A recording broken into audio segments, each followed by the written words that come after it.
City Commission to order. And with that, Commissioner Kramer, would you invocation? Would you pray with me, please? Most gracious Heavenly Father, we come to you today, Lord, and we just thank you for the place that we get to sit up here and make decisions for, because it's such a great place to live in. Lord, we ask that you be with us as we work through all of the decisions that need to be made today and help us make the best possible decisions for this town and for our community. Lord, we ask that you be with the Harp family as they continue to grieve the loss of Wiley, and just surround them with your presence, Lord, at this time. We ask these things in your name. Amen.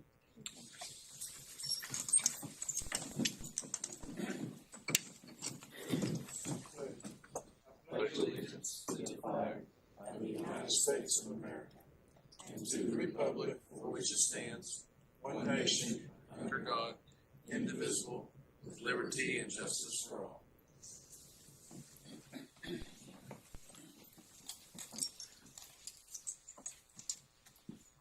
Okay, that takes us to the approval of the minutes of the meeting of November 7th, 2025. And I think one small thing, very last, we've got to extend city manager contract for 1 year, should be to 2026. So, According to the minutes last year, that's not correct because it was extended 2 years through 26. Right. So extending it another year would extend it through 27. Well, at the time that occurred, we were, of course, you researched it. Fortunately, and we discovered that official action was taken on October 1 of 24. We were not aware of that last time because that never got memorialized into an amendment. So I think the intent of the commission was to extend it through 2026. And so that was just an error that we were not aware of. So we were just not aware of the official action that occurred in 24 until you found it and forwarded it to me. And I didn't get Gary in the loop fast enough on that. So do we need to redo that? So we'll just. There was a date stated in that motion. Pardon? There was a date stated in that motion. Yeah, I think so.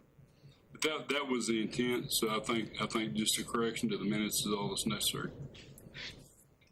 And it was not Gretchen's fault. It was my fault. okay,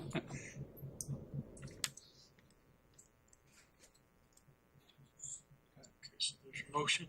the motion is with that correction. Okay, second. I'll make a motion, yeah. Did you make the motion or second? Oh, I thought Gary motion was made the made. motion. Oh, did Gary make the motion? Okay. Second. Okay, we have a motion second. All in favor, signify by saying aye.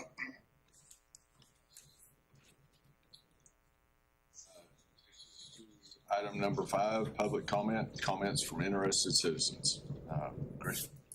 Nobody is signed in, but I would like to remind everybody that Carl Koffelt's retirement reception will be this Friday at the community center from 4:30 to 6. And everybody's encouraged to come.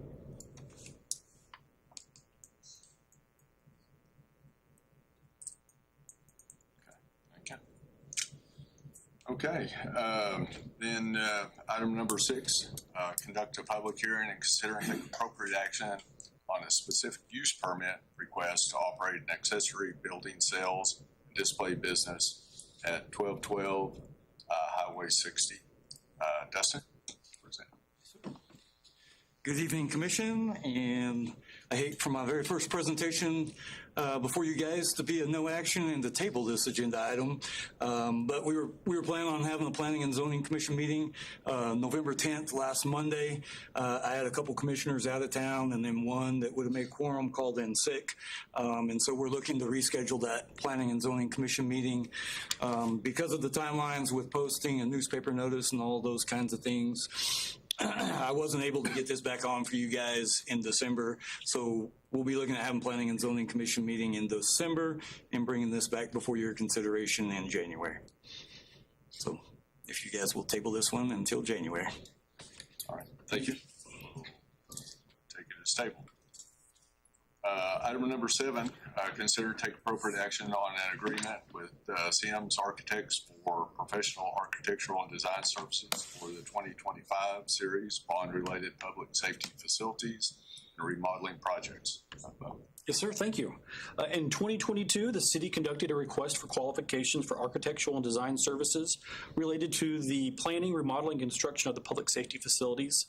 Sims Plus Architects was selected by this commission, and a contract was entered into for initial plans and preparation for a bond election.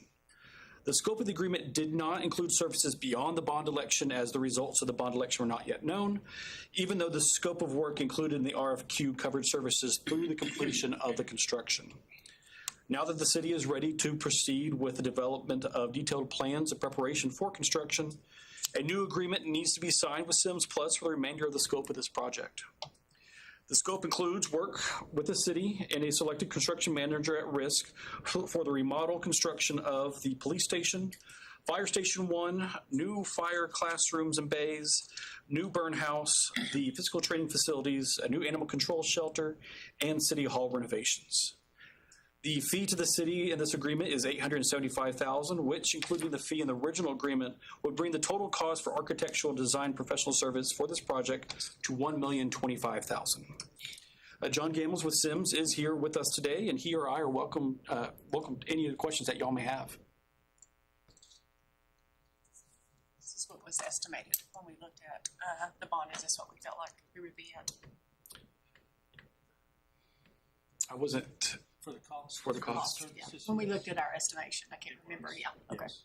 We had that up front from, we were aware of where that would be prior to going into the process. We came in under on the pre-bond work. We did not spend all the funds we had set aside for the city to use or for Sims to use. Do you remember that? I'm sorry. Remember that off the top of your head? What you guys? Move to authorize the city staff to enter into an agreement with Sims Architects for professional architectural and design services for the 25 series bond-related public safety facilities construction and remodeling projects. Second. Have a motion and second. Any further discussion? All in favor of the motion, signify by raising your right hand. Opposed, like sign. The motion passes. Thank you. Thank you, Bill. And that takes us to item number 8. Consider and take appropriate action on a resolution approving the terms and conditions of an interlocal agreement between the City of Kenyon, Texas, and the Texas Comptroller of Public Accounts to join the Texas Smart Buy membership program, a cooperative purchasing program for goods and services. Yes, sir. The Texas Smart Buy program is a cooperative purchasing program that the city has been a member of in the past, but membership was terminated by the comptroller's office due to lack of activity. The city purchases toxicology and blood alcohol drug test kits for the police department through this program, and membership needs to be renewed in order for the city to place an order. For membership to be renewed, the resolution needs to be adopted by this commission, and a $100 membership fee needs to be paid. Staff does recommend the adoption of the resolution. So moved. Second. Motion and second. Any further discussion? All in favor of the motion, signify by raising your right hand. Opposed, like sign. Motion passes. Item number 9, consider and take appropriate action on proposal for construction manager at risk, reconstruction and construction services for the 2025 series bond-related public safety facilities construction and remodeling projects. Bo? Yes, sir. Thank you again. The city is seeking a firm to serve as construction manager at risk to provide planning and construction oversight for the voter-approved bond-funded public safety facilities projects. In the pre-construction phase, the CMAR will work with the city, its representative, and the architects to finalize construction designs and plans. Propose alternative cost-saving construction methods, identify and address potential risks, estimate and project costs that the CMAR will be accountable for during the construction phase, set the project schedule that will limit interruption to city services, and administer bids and proposals for subcontractors. During the construction phase, the CMAR will provide on-site project management and supervision, quality and cost controls, manage the project schedule, and administer on-site logistics. The CMAR contract delivery method was chosen over other methods such as design build because it allows for more collaboration and value engineering during the design phase and places the risk related to project cost overage on the CMAR rather than on the city. The city conducted a request for proposals process for the selection of the CMAR and received 7 responses to the request from the following firms: Commercial Industrial Builders, Page and Associates Contractors, Farr and Company, Plains Builders, Tri-State General Contracting Group, Western Builders, and Wiley Hicks Jr. Staff are very pleased to have received these responses and the interest that these firms showed, which was evident in what they had presented. A group of 6 city representatives reviewed and evaluated these responses, including Gary Henders, Danny Potter, Joe Price, John Burns, Joel Wright, and Mike Ortiz. In accordance with the RFP, each response was evaluated on 6 criteria: opinion of probable cost and fee, qualifications and past performance, pre-construction phase services, construction phase services and quality control, project planning and scheduling, and cost estimating and cost control measures. I can direct your attention to the next page after that. There's a summary of the results of these evaluations. If you'll go to the next page for me, Gretchen. There we go. First, respondents were asked what percentage of an estimated $10.5 million construction costs the firm would charge the city for CMAR services. The responses varied from 1.5% from Farr and Company to 4.2% from Western Builders. The 15 available points for this evaluation criterion were awarded to each firm in accordance with the amount their proposed fee percentage deviated from the average proposed percentage. And the graph on the next page, you don't have to go to, but that just shows how those points were awarded. Then the evaluation criterion, for this criterion, the firms were also asked to provide an opinion on whether or not the project could be completed within the estimated costs. Western Builders was the only firm that provided a negative response and thus received a 3-point deduction on their points for this one criterion. The final scores resulted in Western Builders having 77.3 points, Page and Associates with 76 points, Plains Builders with 75.3 out of a possible 100 points. These were the top 3 results. They were consistently, out of the other 5 rating criteria, these 3 firms were consistently the top 3 evaluated firms. Reviewers ultimately decided to recommend Page and Associates, believing that they could provide the city with the best value, with concerns that Western Builders would exceed available resources. But that is their recommendation. Ultimately, the decision does fall on this commission, but these are how they did evaluate each firm. And so we welcome y'all's questions that y'all have right now. But the recommendation from the reviewers was Page and Associates.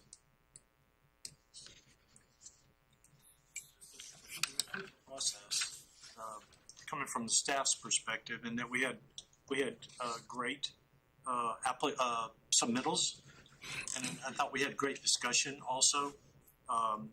And we were all able to really dive in and look at each one of those and see what they would bring to the table, and using our scoring criteria, determine what would be the best value for the city. We appreciate it. I'd like to ask Coach a question. What do you think about them 3? You know them all. I think the committee did a good job, thorough. Those are 3 very qualified construction companies out there. I think all 3 of them do outstanding, good work. I think when you look at the project and what we're asking them to do, that any of them could do that. But like I say, Page and Associates, I think would be a good selection for you.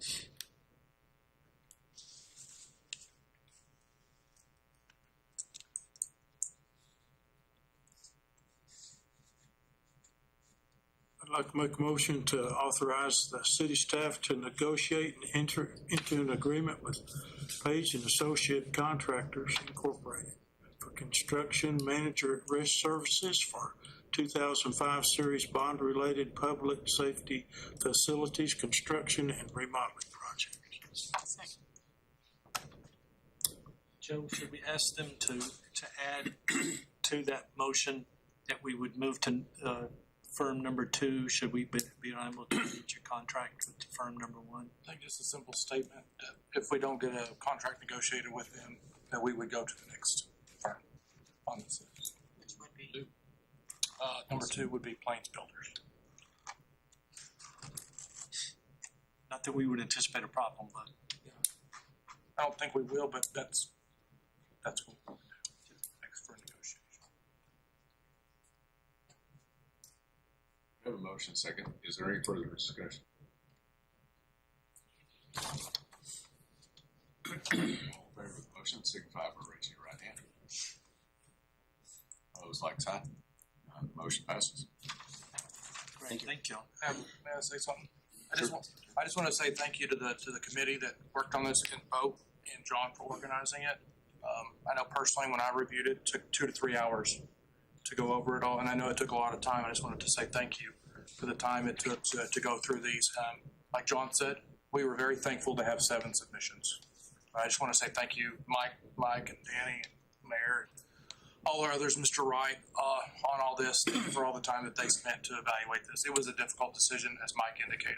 A lot of good groups in here, but thank you guys for your service on this.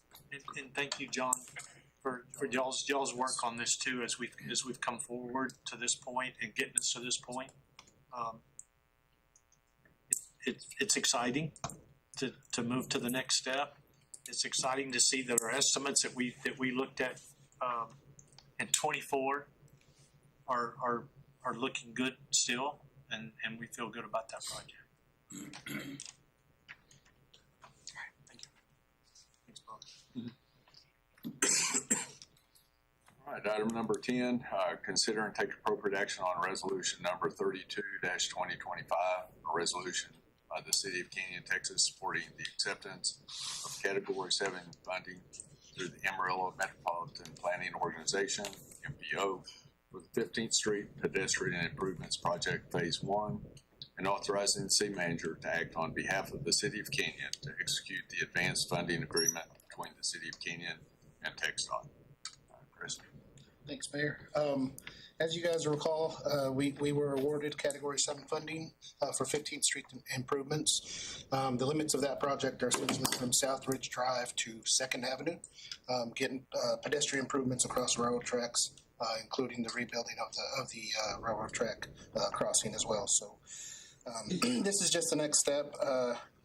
We were working on the 8th Street project. That one was a little different because we weren't asking for reimbursement for consulting services on that.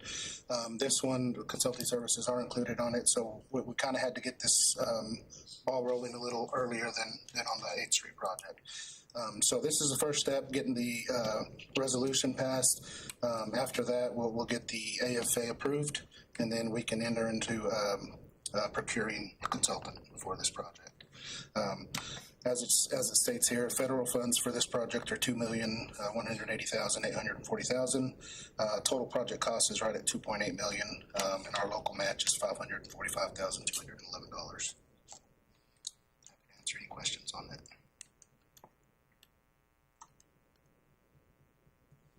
We had in our budget, right? We planned for this in the budget. Not in the current year budget, but we are planning to include this in the next couple budgets in preparation.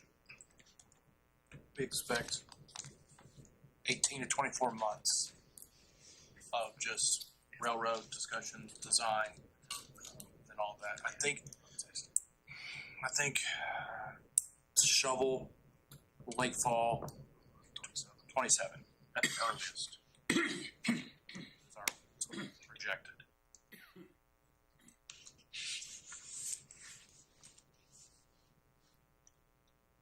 Move to approve. Second. A motion and a second. All in favor? Signify by, or is there any discussion? All in favor, signify by raising your right hand. Opposed, like sign. Motion passes. Thank you. Item number 11, consider and take appropriate action on September 30th, 2025 financial report by Financial Director Joel Wright. Thank you, Mayor. So this financial statement that I'm going to go over with you this evening is preliminary. We'll still be making a number of accrual adjustments for the financial statements for what you'll see in the audited financial statements. But what you've got before you is basically a cash basis financial statement at this point in time, although we do have a few accruals for accounts payable and such. I'm just going to kind of go over these. I do want to spend some time talking about variances from last year as I get into these. So first of all, on the general fund, if we look at the balance sheet, really the most significant variance there I want to talk about is cash. Overall, in the general fund, we had a decrease in cash of a little over $711,000 cash in investments. So the question is, where's that cash go? Well, we had an increase in other assets. That'd be prepaids, receivables, those types of non-cash assets. So that's representing revenue that's come in, but we haven't collected the cash on that yet. And then similarly, we have liabilities, which increased. So there you see decrease. Liabilities decreased. So we paid those liabilities down. So that used cash of approximately $530,000. So the total of those two, and then the net change in the fund balance, we had a $21,880 decrease in fund balance. The total of that comes up to that $711,000 reduction in cash. So you can see how that all kind of ties together between the balance sheet and the schedule of revenues and expenditures. Gretchen, if you go on to the schedule of revenues and expenditures, I want to talk about some of the variances from budget. So starting in the revenues, franchise fees, we've been talking about this all the way back to when we were working on our 25-26 budget. But franchise fees have been down pretty much all year long. And the main factor that we can see in that is natural gas prices, which does affect the franchise fees we get from Atmos, but also the franchise fees we get from Xcel, because they do have a fuel factor in their fee from generating electricity that has to do with natural gas. And so when natural gas prices are down, the revenue that they're charging is down. And so therefore our franchise fee collect on that is down. Also on the revenues, another significant line item there is the grants. That's $482,000 under budget. The majority of that is, again, where we've applied for that SAFER grant for the firefighters and did not receive it. We had budgeted for the revenue on that side. On the expense side, we had budgeted for personnel. I believe we just had budgeted for 6 months of those firefighters. So the expense is in line. But the revenue on this side is showing to be under budget because we did not receive that grant. On the expenditures, general government is over budget there by the $118,000. And the majority of that has to do with, a couple things. One factor is some work done on the Civic Complex, air conditioner repairs. That was just under $20,000. But the more significant part of that is $87,000 that we incurred for storm response. So if you recall, we had 3 significant storms over this past year. That wind event in March, almost like a hurricane, 80-mile-an-hour winds. We had a lot of cleanup from that. We had a tornado in April, and then we had the hailstorm in June. And so any of those storms, we set up a separate fund, we set up a separate project, we accounted for unusual expenses, and the total of that came to that around, it was actually over that $87,000, but that put us over budget on that contingency line item. So that's the majority of that. If you look down to culture and recreation, we're over budget on that, 91,000. The majority of that, majority of that is the cap. Chemical supplies were up, pool concessions were up, and merchant fees were up. And you're gonna hear me talk about merchant fees more than once this evening. Merchant fees are the fees that credit card companies charge us to process payments. And if you're watching the news and watching some of the laws being passed, those are constantly increasing. But also tied into the supplies and the pool concessions, that's directly related to activity. So our activity was up in the cap again some this year, but also prices as well. So that contributes about 66,000 to that. Also in that line item is the library. And we had some significant repairs on air conditioning and water heater repairs up there of just under 30,000. So that's the explanation for being over budget on that. Then the next one we're over budget on is the sanitation line item. And the majority of this one is our landfill fee that we pay. So there's two factors here. We had an 8% rate increase that happened after we had done the budget. So we didn't have that factored in on the budget. But more significantly, we had an 11% volume increase. So the tons that we haul out there was up 11%. And again, that's directly related to storm cleanup. And we tracked that. Public Works went through and did a side-by-side monthly comparison for us on the tonnage. And you can tell exactly when those storms happened. So, after the windstorm in March, that tonnage went up. And then after the storm in April, and especially after the hailstorm, because of the truckloads of shingles being hauled out there, that's all going up month after month. So the rate did increase, but also the volume. So that's contributing to that being over budget there. Overall, on the general fund, we didn't do too bad, at least on cash basis. The net change in fund balance, you see there, we had a $21,880 loss. Again, we'll say that number is going to change as we're making end-of-year accruals for additional liabilities. We're still getting some invoices from September activity, so we'll be accruing those as we prepare for the audit. That's basically where we finished on a cash basis for the year. I didn't talk about sales tax, but we did on the sales tax revenue. We were over budget, 152,000. We did have an increase of just under 200,000 in sales tax. And so at least that's going the right direction. That had kind of flattened out between 22 and 23 and to 23, 24.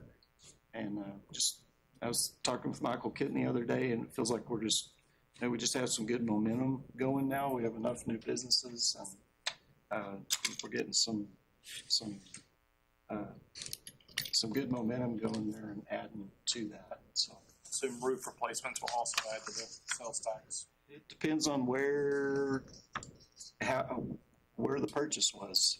So it's not necessarily, construction's different because it depends on where those products, where the supplies were built. Sometimes we'll get a big sales tax collection depending on where they recognize the sale. So it could be that the builder buys it somewhere else and then puts it on here, but it doesn't always, it's complicated. The sales tax rules are not simple. Just because we put the roof on here doesn't mean we get the sales tax. But there's a number of factors that go in month to month on sales tax, and we could spend hours and hours looking at it. But the good news, it is increasing, so that's the way we want to go. CIP general, not a lot to talk about here. We got some projects going on still that we have cash there, and we're working on those projects. So not a lot of significant change from year to year in that. Same way with the revenues. You can see the transfers that were made into the fund, 359,000, and then we're making capital outlays and spending on those projects, the 458,734. So those projects are ongoing. Debt service, not much change there from when I presented to you last time. Just finished out the year where we budgeted. Again, that's just where we're accounting for the taxes collected and the debt service payments made on the 2016 series.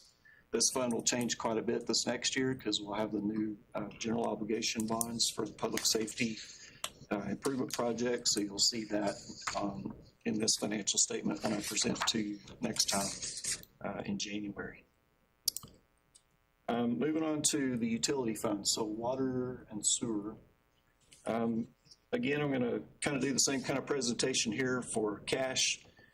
In the utility fund, we had a slight increase, about 98,000 increase in cash and investments. That increase comes from decrease in other assets, prepaids, receivables. So those are revenues that we recognized, but we had already collected, or we are collecting for those. So that increased cash, 62,000. And then also total liabilities, if you go down, Gretchen, to the next page. You see total liabilities there has increased. So that's expenses that we've incurred, but we haven't paid the cash for those yet. So both of those two factors contributes to an increase in cash. But we also had a decrease in our net position.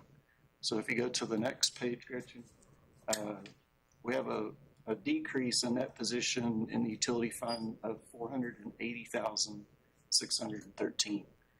So the net of all of those effects is a slight increase, about a 98,000 increase in cash. Now on the scheduled revenues, kind of talking about the same comparison, go back up one. If we're looking down the line, so water and sewer looks to be a little bit over budget. Sewer is some of that's due to us increasing the rates because we were going to need additional funds to service the debt that we issued, the Series 2025 certificates of obligation. Water sales is up just from activity.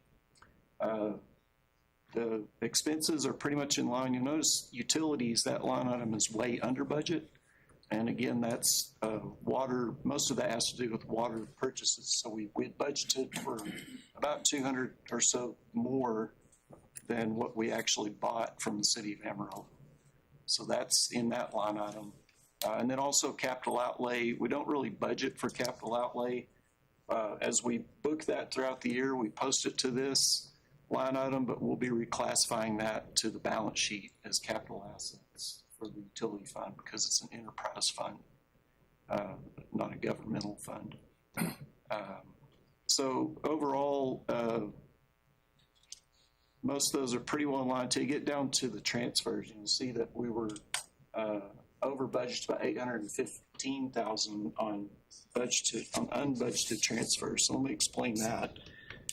We made a number of transfers. We had to do some post or toward the end of the CDBG project for replacing water and sewer lines. This would be over on 8th, 9th, 10th Avenue. That we knew that was coming in over budget. Actually, the bids came in over budget, but after we had prepared this budget. So we had to fund that to finish those projects. So we did a $375,000 transfer for that. And that went to the CIP Enterprise Fund. We also had to make a $263,000 transfer to golf. And two reasons for that. One was to pay off the Series 2013 COs that we did back in August. And then also $100,000 or so to get the golf to break even. And we actually ended up with a little bit over in there. And then also we did 177,000 transfer to the CIP Enterprise Fund to make that first debt service payment on the Series 2025 certificates of obligation. So we issued those certificates back in March. We had a interest-only debt service payment that was due in August. So we had to transfer that sewer revenue that we had been collecting over there to service that debt. So all of those factors result in that net loss and in the utility fund, the 480,000 loss. I will say this will look a whole lot better after we finish making adjustments for accrual basis accounting, because anything that's capital related, so you see that capital outlay, the 76,000, that's going to go up to balance sheet, and also a good portion of the expenses for debt service payments will also go up to the balance sheet. So in the end, what you'll see on the audited financial statements is going to be a gain. You'll see an increase in that position. But again, this is basically on the cash basis what I'm presenting to you here. Any questions on that? Okay, the Gulf Fund. Not going to spend a lot of time on the balance sheet of the Gulf Fund because it's pretty consistent from year to year. I do want to spend some time on the schedule of revenues and expenses. So right there. So you see here operating revenues, golf services, that's green fees, cart fees, all of that. And sales of goods, that's pro shop sales, both of those up. So 220,000. Then on the operating expenses, we were over budget on personnel costs. And if you recall, we approved a rate increase for part-time staff after we did the budget last year. We had not increased those part-time pay rates, even though we had increased part-time pay rates in other areas of the city. So we did that after the budget last year. And then couple that with increased activity, and that's contributing to that personnel costs being over budget. Supplies and contractual service. There's two factors on this one. Part of this is directly related to increase in sales. So particularly pro shop sales, because the cost of sales for pro shops is in this line item. Also, the big killer in here was merchant fees. And this is, I'm responsible for this, for not watching it close enough. We use the same merchant provider, the same credit card processor for all of our departments, Global Payments. And we have to use them for our utility billing. We have to use them for our municipal court because they're a partner with our ERP software that handles all of our payment transactions. Encode, Tyler Technologies. They're the preferred partner. So we've used them. We'd also used them for golf. And they do provide a very good service, but they've become very, very expensive. And so that one got out of hand on us. Casey and I have been working together. We have shut them down. We're not using Global Payments since about 2 weeks ago. So we've used a different merchant. We've switched on golf. Okay. Golf. I know golf those are is very on, negotiable. Golf is on I've renegotiated merchant fees on Global Payments for what we stayed with. So business office, municipal court, we've renegotiated, and we've got a 2-year fixed rate. And I had to sign something to get that. But that keeps it back down around 4.6% of our sales. 4.6 is what we're saying. Yeah. Wow, that sounds high. Well, it's not. What's really high is 10, 12, 15%, which is what we've gotten to on golf. And a lot of those are different depending on what cards are being used. If it's a high rebate card, the fee that MasterCard or Visa or Discover charges is significantly higher. And those fees are just passed on to us. So whatever card our customer uses, we have to pay that transaction fee. So like the cities, our rebate card is a very expensive card for our vendors to accept because the transaction fee is so high on it. We get a nice rebate on it, but the vendors have to pay that rebate. And so actually it comes back around to us indirectly. We pay that high on, what do we pay on everything else, or utility billing? It had gotten up to 10%. I've negotiated it back down to 4%. On utility billing? Yes. Is that high too? Utility billing, just over this past year, it's crept up. And so we've renegotiated those, got those back down. But that's only for 2 years. So we'll have to figure out something different. Hopefully, I don't know if Tyler will give us another option that we can use a different credit card processor, or if we can just keep renegotiating the fee, keep it under 5%. If we keep it around 5%, that's really about the best we can do. At the golf course, that point of sale works better with the new credit card. Yes, so to go back to the golf, we're not on Tyler Technologies at the golf course. They're on a different software. So we've changed to a different card processor out there.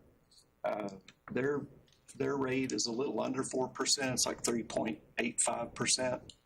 But they're handling all of the transactions. They process the transactions. They have the agreements with the card processors, so they have the advantage of volume that we don't have. So they're processing for all their customers nationwide, and so they can negotiate a better fee with the credit card companies. And we'll back up on the utilities. We don't. The majority of our credit card payments come through a payment service that's tied to WaterSmart, and it's at a very low rate. We actually pay probably less than 3% on that one. But anything that we accept at the point of sale downstairs, or anything that's accepted at the point of sale at municipal court, that was the rate that was getting higher, and we negotiated that down to 4.8. Since we're talking this, do you want to mention the legislation? Oh, so we were, at least on the cap, we were charging a percentage that was helping us recoup some of this. But there's legislation that's limited that. So we can't just pass that transaction fee directly onto the customer. So if we're paying 5 or 6%, we can't pass that straight on to the customer. We're capped at 3.5% is the max that we can charge on that. Or we can charge a fixed fee of maybe $1 or $2 for a convenience fee. So rather than calling it a transaction fee, it can be called a convenience fee. So you may have noticed that on some things that you pay online, it's limited to the 3.5%, or they'll call it a convenience fee, and it'll be like a fixed $1 or $2. All that's related to these transaction costs that vendors, retailers are trying to recover from the processing fees.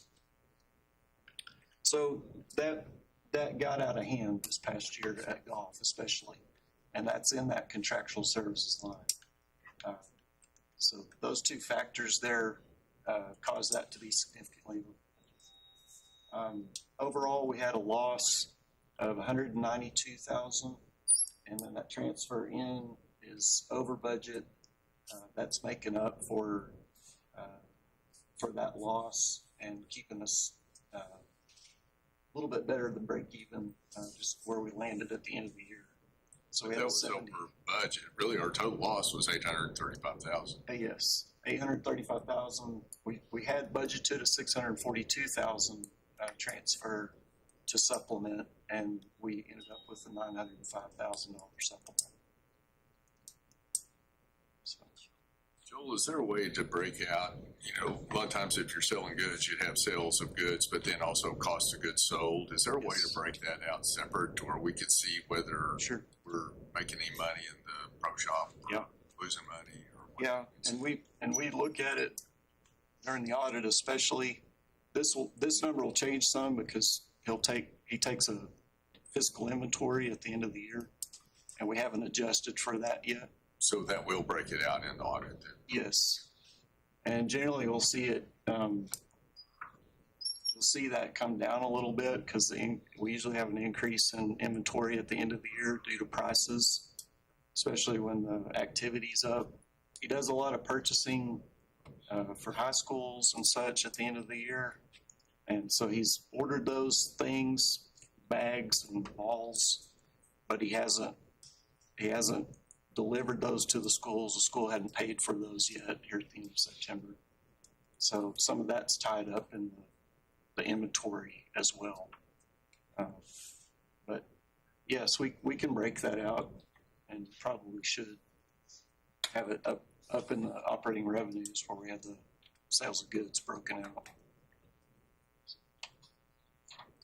We can definitely make that change. Okay, so that's golf.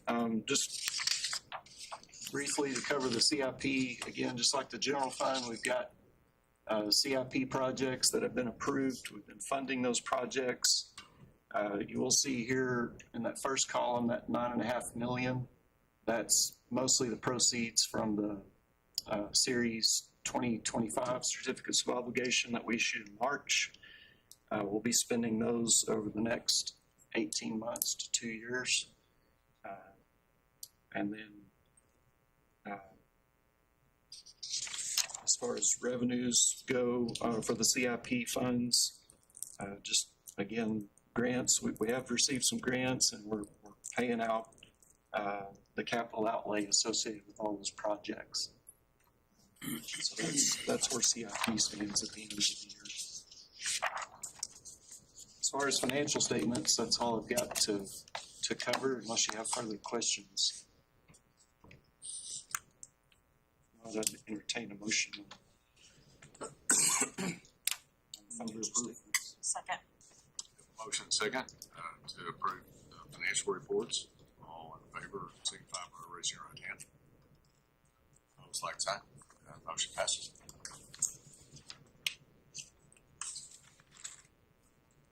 Okay. Item number 11, consider and take appropriate action on September 30th, 2025 financial report by Finance Director Joel Wright. Okay, this is the investment report. So this is a report that we're required to give by law, but also by our finance and investment policy. Two parts to this policy. First is our cash position, schedule of cash and cash equivalents. So if you go down this report, you'll see cash at the end of September 2025, and next to that, 2024. I've already talked about the changes in cash, so I won't go over that again in those funds. But this lists all of our cash, all that's available. Do want to point out a new section in this. If you go down where it says Capital Projects Fund right there, that $13,994,600, that is the proceeds from our general obligation bonds for the public safety project. So we just got funded on that in September. So that's the full amount right there. We've kept around $2 million of that in a checking account, but we did go ahead and do a laddered CD structure there to try to take advantage of interest rates being higher for a time and try to get as much interest earned on those proceeds as we can until we need that cash as the projects get going. Overall total cash available, the very bottom there, kind of in the middle of the page, we're just over $2 million at the end of September. This is available cash. It's not restricted in any way. It's not already obligated for something. This is what's available to us to spend for operations. And down to $2 million at the end of September 2025. And again, that's that's well under our policy for the minimum. Again, that minimum is based on 25% of the general fund budgeted operating expenditures and 15% of the utility fund operating expenditures. So we really need a cash inflow to get back up within our policy. Do you know what that actual number should be? The actual number would be, for the general fund, for the minimum, would be 3.7 million.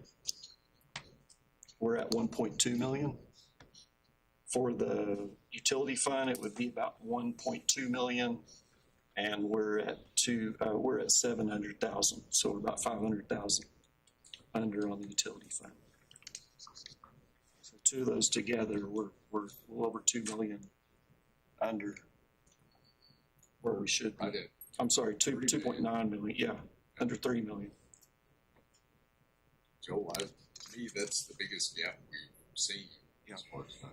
And I'll remind you, the majority of this gap happened a year ago when we bought that building. That's the majority of it. And then we, like I showed you earlier, we've come down another 500,000 or 600,000 this fiscal year. So the total of those is what's got us down to this point. When we set this policy, we had significant inflows from COVID-related things. The first round of that was funding that we got for police salaries. We were able to establish a pretty significant cash reserve at that point in time. But then we went and used that when we bought the building down the street for the police. And thank goodness we had that. We didn't have to go into debt for that. But that's the most significant factor to bringing this cash down below our policy level. So nothing new here. I mean, we've been talking about this for a year, but it's going to take a significant factor. We do have, Joe and I have been discussing, we've got some land that can be sold. We've got some ways that we can increase it, but it's gradual. It takes time.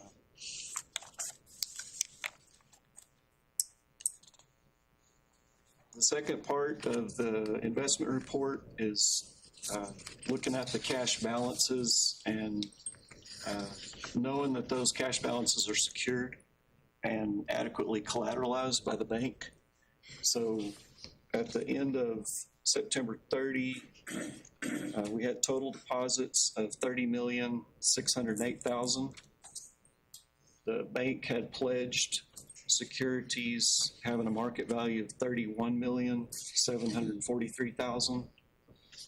And so that, along with FDIC insurance, were well secured at the end of September. And again, we watch that month to month. They send us this pledged security report every month. And anytime we've done something like issuing debt, we'll give them a heads up and let them know that those proceeds are coming. It's going to be a significant increase. And I haven't found them to not have adequate securities pledged at any point. Are there any questions on the investment report?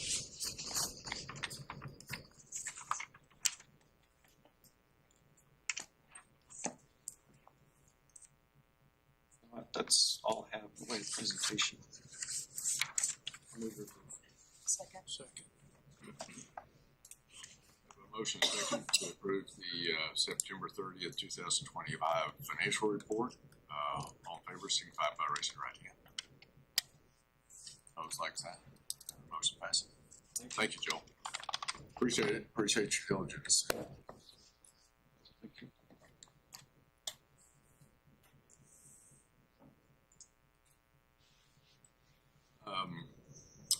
That takes us to item number 13. Consider and take appropriate action on replacement of police and fire department building roofs. John? As you know, we talked about storms tonight, and part of that storm left damages throughout the city, including in city facilities.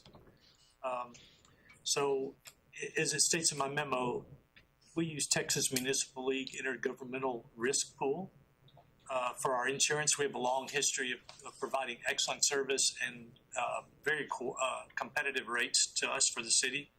Gretchen deals with them all the time, and they are unlike their insurance in that they are us and we are them. It's more or less the cities that are involved in there versus a private insurance that has to pay dividends or somebody has to make money out of that process. This process is not set up that way, and it's great. One of the best aspects of it is we're going to talk about the damages from the hailstorm, and our deductible was how much for the hailstorm, other than cars? For property, we pay a $2,400 fee. I've talked to them, and we pay that annually. So our total deductible for all property, if it's an umbrella, is $2,400 for everything. Instead of when we paid that, it's $2,500 fee. I apologize, but that puts all the buildings for a disaster such as a tornado or hailstorm for every building that's damaged into one deductible. So the deductible is $2,400. As a note, we just brought the CEDC under that banner right now. Yes, I worked with them and had them add the CEDC properties, and I believe Michael can speak, they were paying $20,000-$30,000 a year for Just under 40.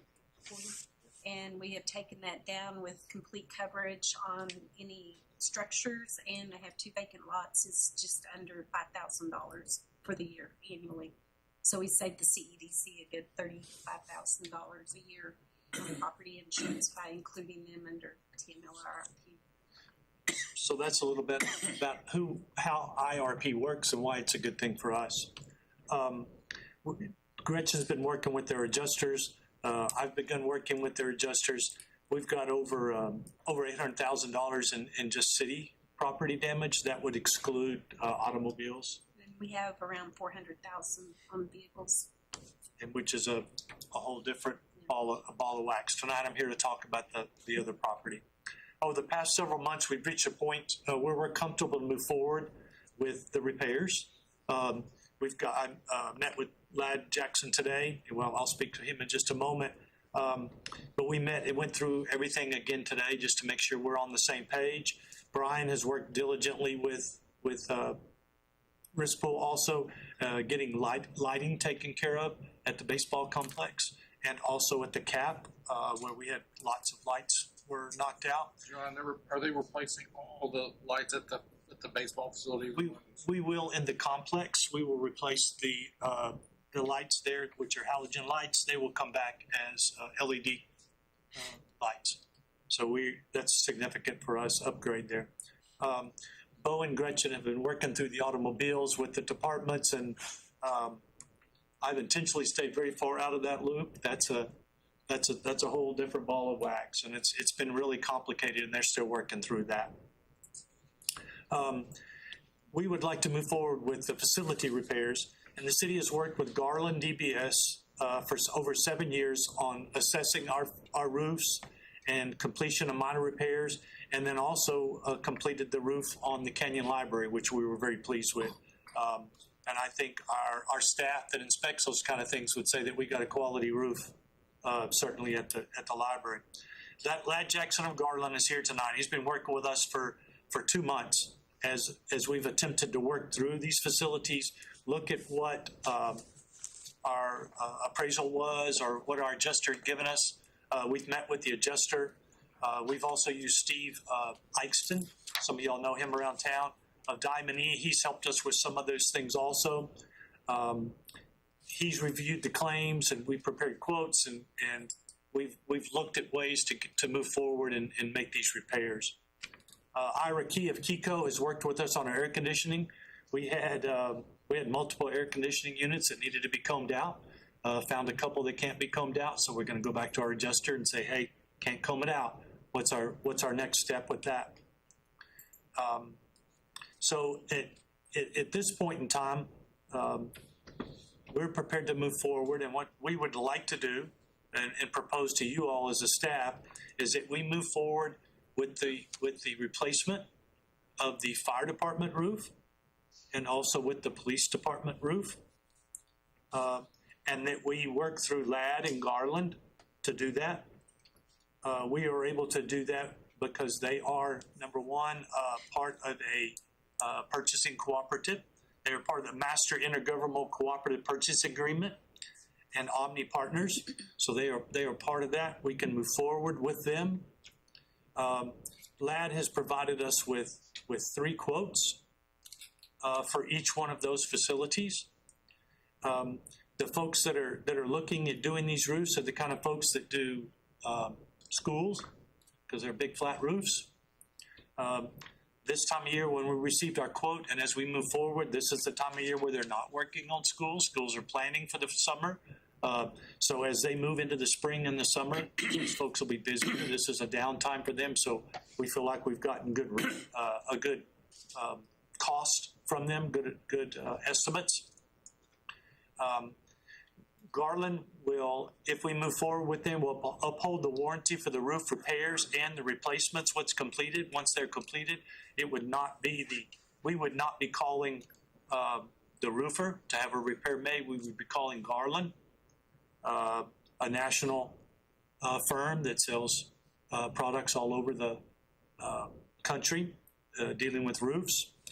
These, if selected, or if we go through this process, these groups would all use Garland products. That project would be managed by Ladd, and he very effectively and efficiently managed our library project. We were overwhelmed with pictures of every step of the process. I sent those to our code enforcement folks, and they were able to see what was going on that roof on a daily basis from the pictures, and then did their inspections. And the advantage there is Ladd is there, and he puts the Garland guarantee behind that roof. We'll have a 30-year warranty on that roof, 30 years for workmanship and for the product. Of course, not if a hailstorm comes, I understand that. That's a different situation. What we would like to do is move forward. We will use part of the insurance money and part of the bond money, which will enable us to do more in the facilities by using the insurance money and placing that together with the bond money. As you well know, sometimes you have facilities or homes where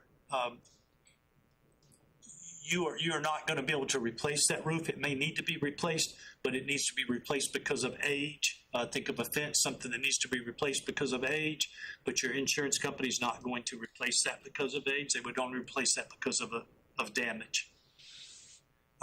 So we have some roofs that will be in that situation. By using bond money and insurance money, we would be able to use some of that insurance money on other facilities, and I'll come back and talk about that on another day. But that would enable us to get further down the road with our other facilities, because our bond money has to only be used on the fire and police. The other money, the insurance money, can be used in different places. So that's a long story. Ladd is here tonight. If you have any questions about the bids that were received from, you can see those were Tri-Lam and Leidig were the 2 low bidders on those projects. He can answer any questions associated with them, and also any questions associated with Garland. I know I kind of wandered around there. I apologize, but there was just a lot of information I wanted to try to share. So are there any questions that I can answer related to this request or these projects?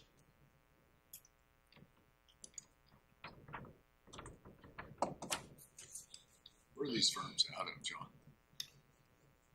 It's like one Amarillo, but LBK's in Amarillo, Leidig is in Lubbock. And Tri-Lam? Tri-Lam is based out of Fort Worth, but they have several offices. Okay. And we'll be moving forward on our other repairs with the insurance money with LBK out of Amarillo. They'll be doing those also. So you're going to use all 3, essentially.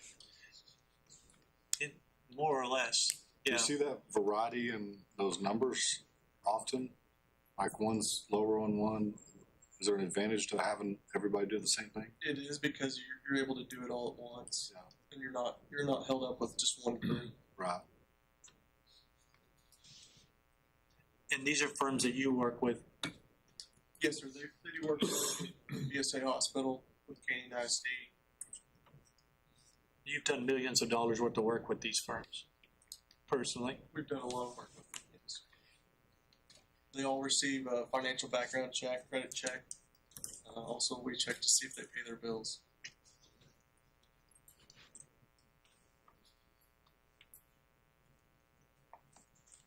And we're working through, again, prior to this meeting, we are still working through not these projects, but the other projects which are going to move forward also.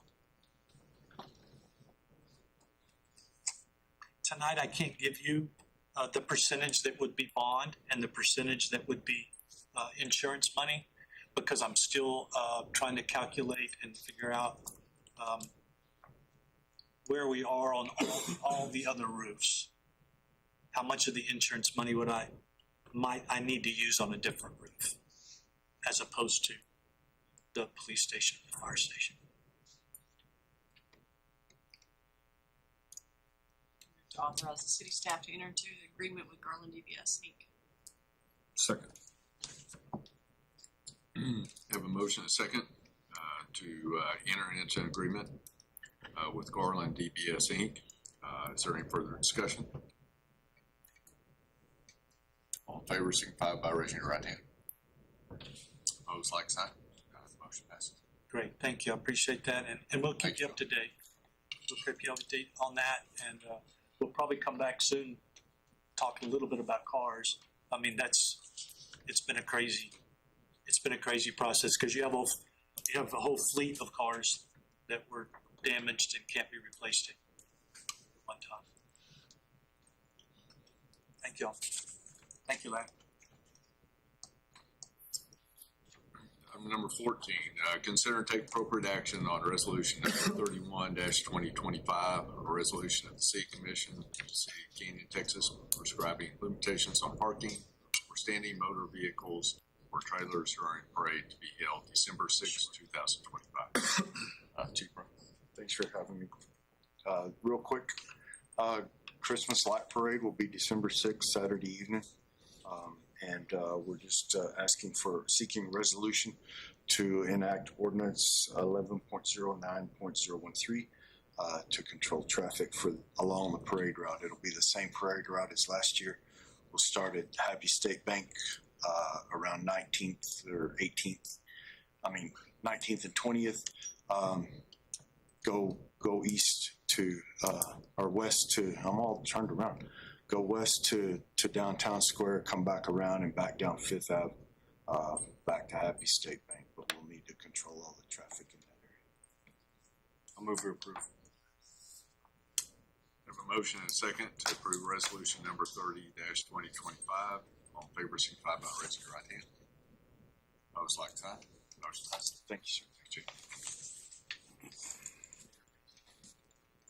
Item number 15, consider and take appropriate action on resolution number 30-2025, a resolution of the City Commission of the City of Canyon, Texas, casting votes for the members of the Board of Directors of Randall County Appraisal District.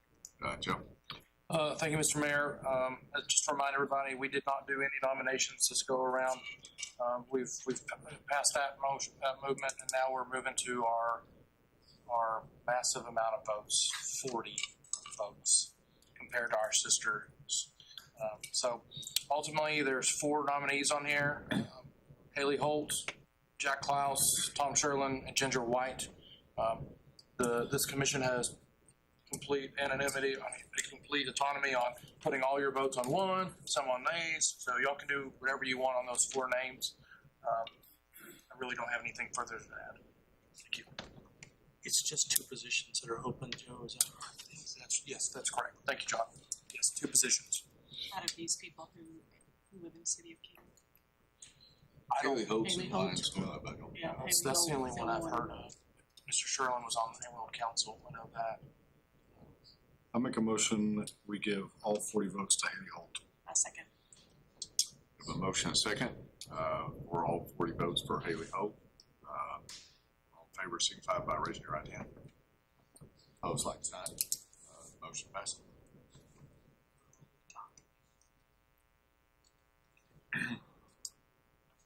Okay, item number 16, consider and take appropriate action on December 2025 meeting minutes. We just had discussed giving y'all a break for December with the Christmas holidays and being busy with everything, so just meet once, December 2nd. And then we'll go back to January for the 6th and 20th. And then we'll also propose just one time in February for February 10th. Just make sure everyone's good with those. What date in December, Tuesday? December 2nd, it'll just be the first Tuesday. The normal meeting date, and then cancel the second one, We got 3 or 4 things on the agenda right now, I think. if that, yeah. And I'll be posting that with the Thanksgiving holidays. I'll have to be posting this on Vixen to really send out one of my fun emails to all the staff about getting everything to tomorrow. Thanksgiving, yeah, is going to put another 2 days, so I'll have to post 7 days out with the move on. It gets complicated, especially the holidays. Does that day work for everybody? December 2nd? We just wouldn't have our, other one would be 16th, right? Correct. Yeah, we just wouldn't do that. Obviously, if anything changes, I'll reach out to the mayor if we need to call some type of special discussion, if something changes, so. We'll have to Oh, have it's a not an party action, that is day. it? It's just more of a direction. Speaking of direction, is there a chance that we could consider bringing back consent agenda for meetings like this where we have several that we could get people out here quicker? You know, I think that's something for us to talk about. You know, I've not really gotten all that comfortable with consent agendas unless it's something like the parade and you had another 4th of July or something like that where we vote on them all at the same time. So you like being here a long time? Fair enough. Carry on. All right, with that, we'll speed on into exec session pursuant to 551.071, consultation with attorney, 551.074 for personnel matters, board appointments, Board of City Development, Canyon Housing Authority, Construction Advisory and Appeals Board, Canyon Area Library Board, Planning and Zoning Commission, Parks Board, Zoning Board of Adjustment, Main Street Advisory Board, Tiers Number 1 Board, and Canyon Housing Program Inc. With that, I have 5:46, and we will adjourn into exec session.